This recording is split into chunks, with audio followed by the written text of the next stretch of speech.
Now, the Great Pyramid of Giza is probably the most stunning of all these ancient structures. And the stones are immense, and some of them were cut from a quarry that's hundreds of miles away. Joe Rogan was shocked when a guest described what might lie under the pyramids, and the clip raced across the internet. The story had it all: hidden chambers, a vast underground city, a reason the digging had to stop.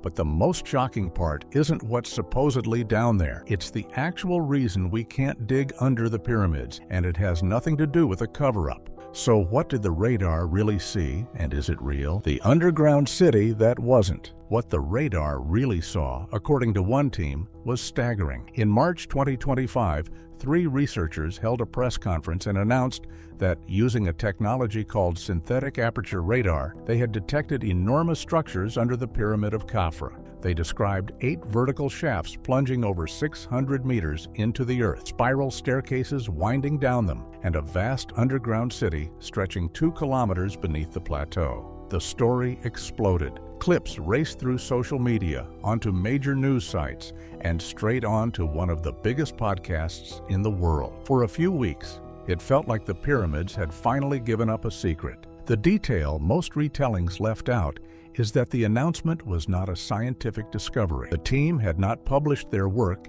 in a peer-reviewed journal. They had no background in Egyptology or archaeology. One of the lead figures, Corrado Malanga, is associated with the study of UFOs. The dramatic images circulating online were not photographs of anything underground. They were a computer reconstruction, built from data the team interpreted themselves and never shared for independent review. An archaeologist and science educator named Milo Rossi released a lengthy video showing the raw data was simply denser than expected Earth, inflated into a laughable simulation. Every independent expert who looked at the method reached the same conclusion. Lawrence Conyers, a radar specialist at the University of Denver, who actually uses this technology in archaeology, pointed out the basic problem. Radar waves attenuate in the ground, and no radar can penetrate hundreds of meters into solid rock. The satellite archaeologist Sarah Parcak was blunter still, saying that SAR data, in her words,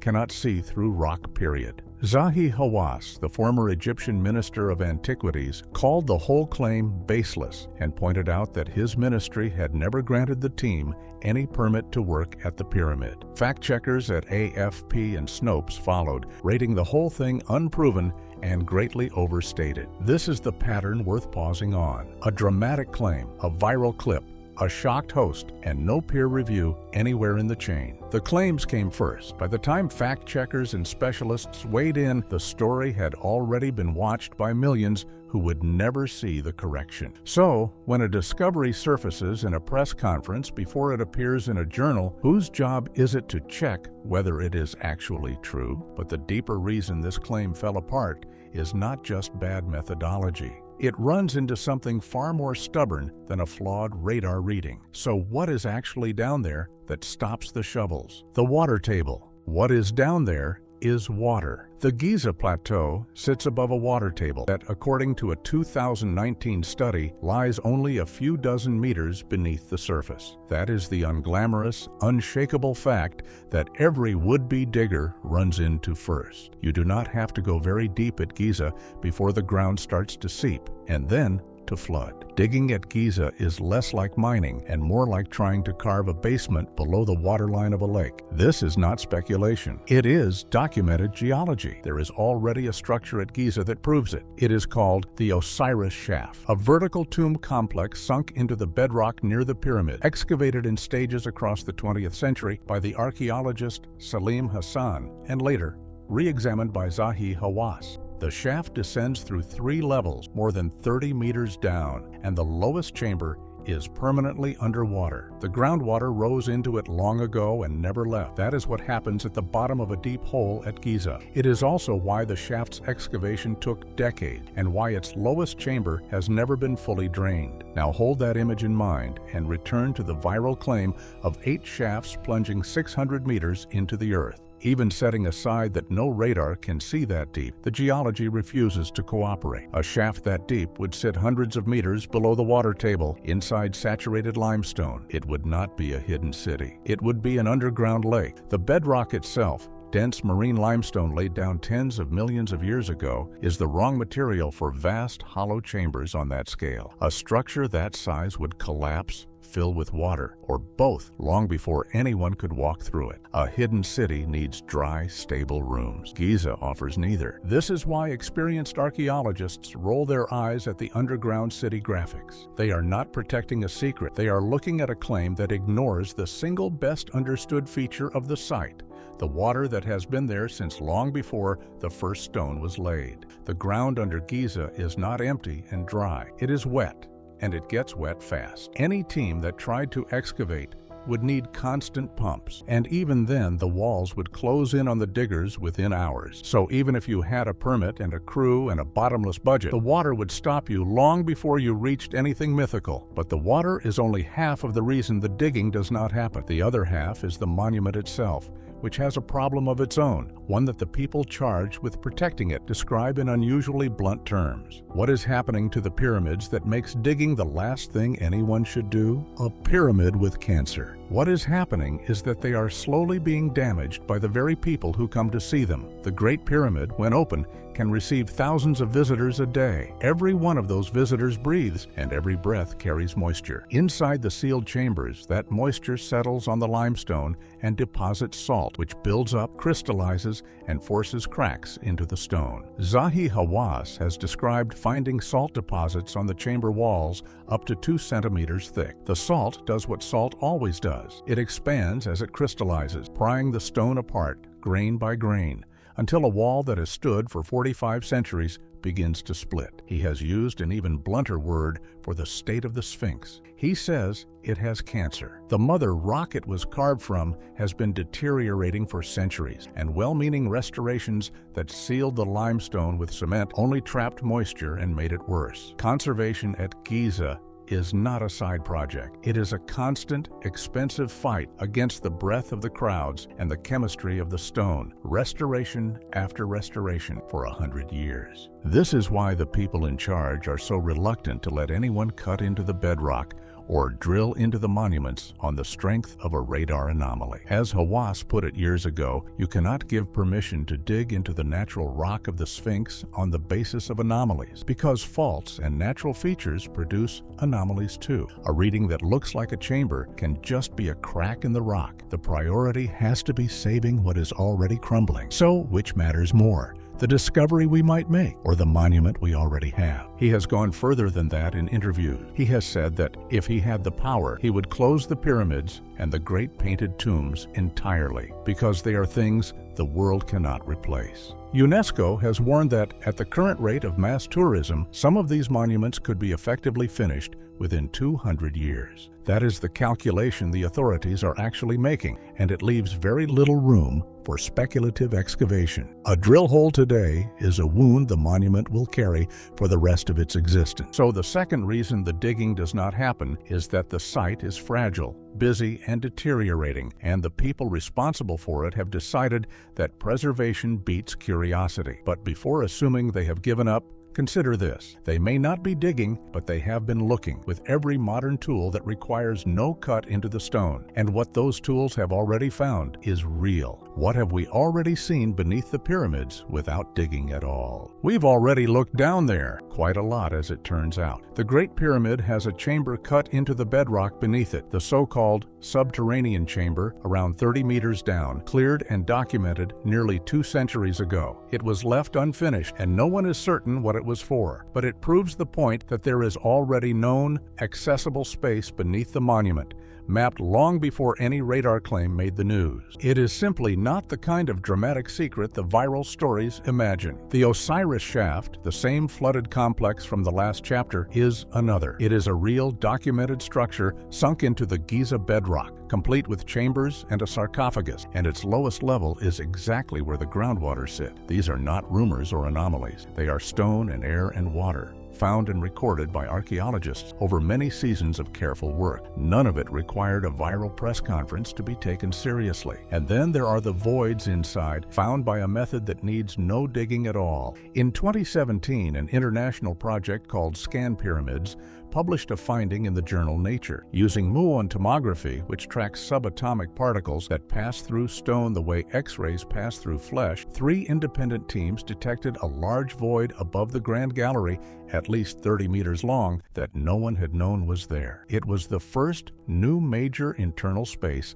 found in the Great Pyramid in centuries. In 2023, the same approach confirmed a hidden corridor above the pyramid's original entrance, and a camera was actually threaded inside. That corridor is now a confirmed photographed space, not a simulation. Even older is the mystery of the so-called air shafts. In 1993, a small robot crawled up one of the narrow shafts leading from the Queen's chamber and found, 65 meters in, a limestone door fitted with metal handles blocking the passage. The robot's camera showed 2 copper fittings and a smooth limestone surface, and then it had to turn back. 3 decades later, what lies beyond that door is still not fully resolved. These are the genuine, verified unknowns at Giza, and they are being studied with instruments instead of pickaxes. The door is real. The passage behind it is real. The only thing missing is agreement on what it all means. So the idea that the authorities are refusing to look under the pyramids is simply backwards. They have been looking for decades,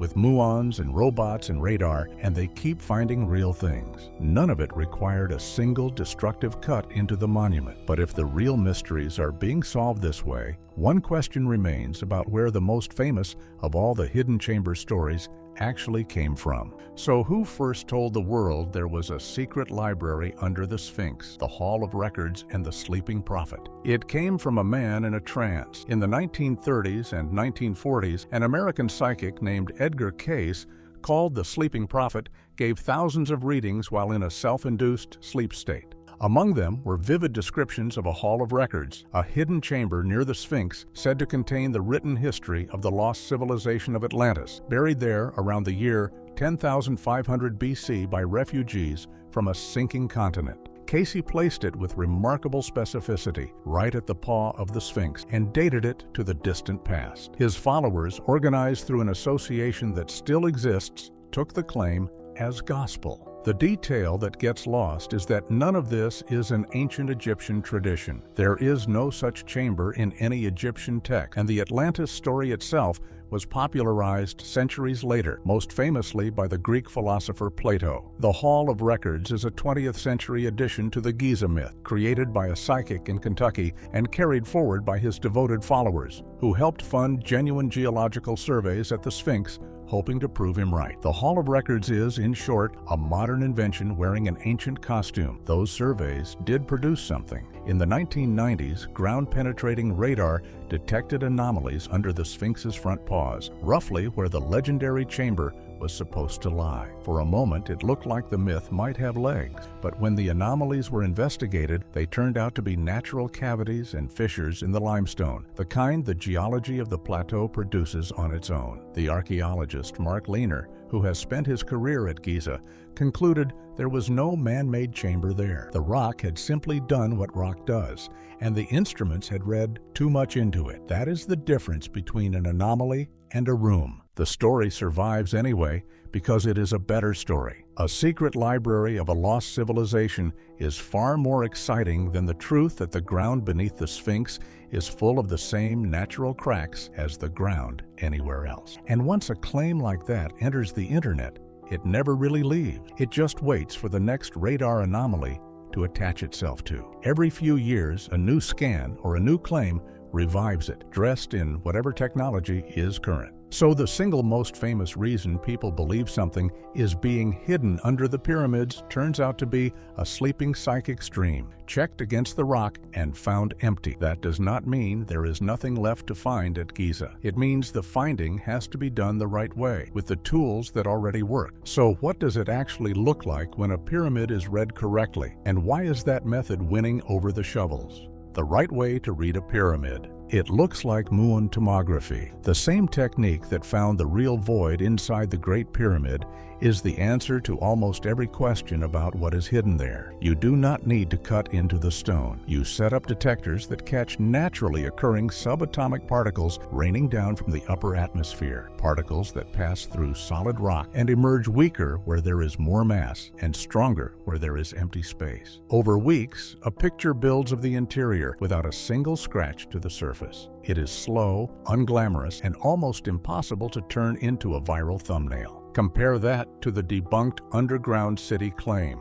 That team announced vast structures from satellite radar readings that, by the admission of the radar specialists, could not possibly have reached the depths they described, and they did it in a press conference, not a journal. The Scan Pyramids Void, by contrast, was published in Nature after 3 separate teams, using 3 different setups, all saw the same empty space. One is a claim, the other is a discovery. The difference is not opinion. It is the difference between a press conference and a published result. And the method keeps paying off. The 2023 corridor was not just detected from outside. A real endoscopic camera was threaded into it and photographed the inside, confirming what the particles had suggested. This is how a 4,500-year-old monument gives up its secrets now, slowly, non-invasively, and in print. That is the standard the debunked radar claim never met. So if the right tools are already finding real chambers without any digging, why does the cover-up story still sell so well? It sells because certainty is boring and mystery pays. A radar that supposedly peaks 600 meters into the Earth makes a better thumbnail than the slow accumulation of particle data over months. But the slow method is the one producing results. The fast method is the one producing retractions. There is no secret order standing between the world and the secrets of Giza. There is a water table, a fragile monument, and a discipline that has learned to look before it cuts. And in the case of the 2025 city, to recognize a ufologist's press release when it sees one. So the reason we can't dig under the pyramids is not the reason the clip implied.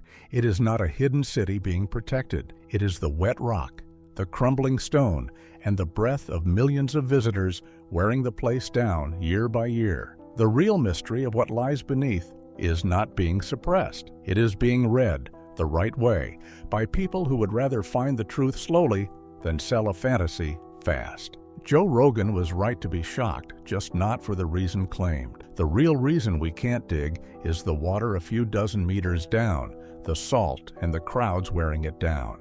And the truth isn't hidden. It's found with muons and robots, not press releases. Is slow science more impressive than fantasy? Would you still want them to dig? Leave a comment of your thoughts down below.